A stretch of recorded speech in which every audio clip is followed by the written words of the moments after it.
This year, it's once again time for the U.S. to elect its next president. Just like every 4 years, the question arises again whether a Democrat or Republican will be moving into the White House. But how exactly does the election work in the U.S.? To explain this, it's not enough to simply look at a single election day. It's the entire election year that's important. At the beginning of an election year, the primaries take place.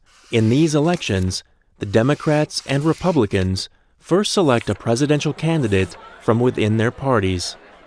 During the ensuing election campaign, the Democrat and Republican candidates then face off against each other.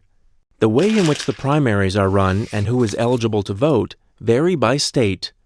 The fundamental difference is that in some states, every citizen, and in others, only registered voters of the respective party, are entitled to vote for who should be the presidential candidate. The day on which the primaries take place is also individually determined in each state.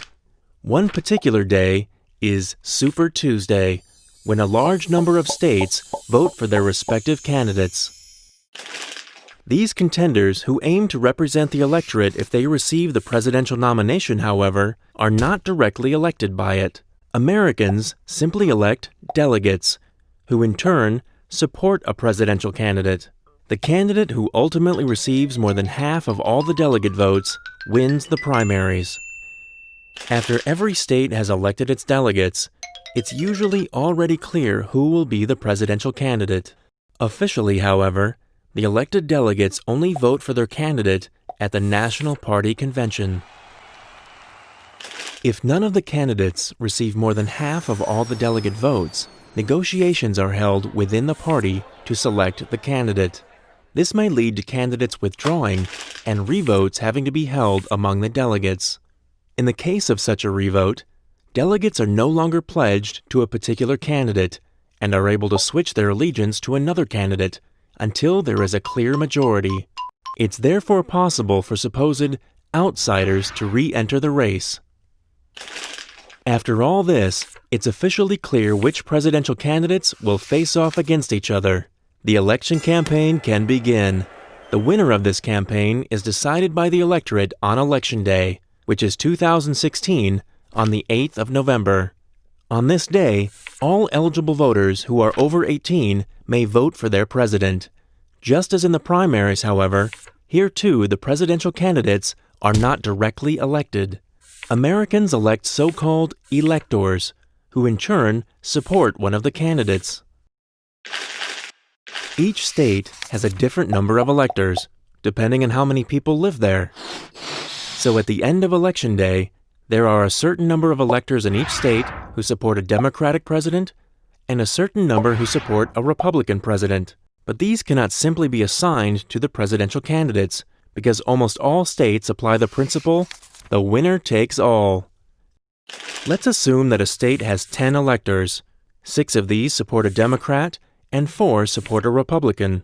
In this case, the Democratic candidate has won the election in this state and takes all 10 electors, leaving the Republicans empty-handed. The winner of a state really does take it all. This is why some states experience more intense election campaigning than others, because whilst Texas, for example, almost always has a Republican majority, and California almost always elects Democrats, there are other states where the outcome is less certain. These are the so-called swing states.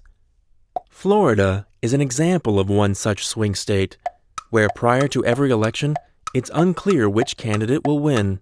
There are a total of 538 electors. The candidate that has more than half of all electors on their side has won the election. The 29 electors from Florida can therefore be pivotal. Once the electors have been elected, it's already clear who the president will be. However, the president won't be officially elected until the Electoral College on the 18th of December, 2016, when all the electors cast their votes in their state. In keeping with tradition, however, these votes won't be counted until later, namely at the beginning of January 2017 by the U.S. Congress, which will then officially announce who will reside in the White House for the next 4 years. As is the custom, the investiture of the president also known as the inauguration, will then take place on the 20th of January, 2017.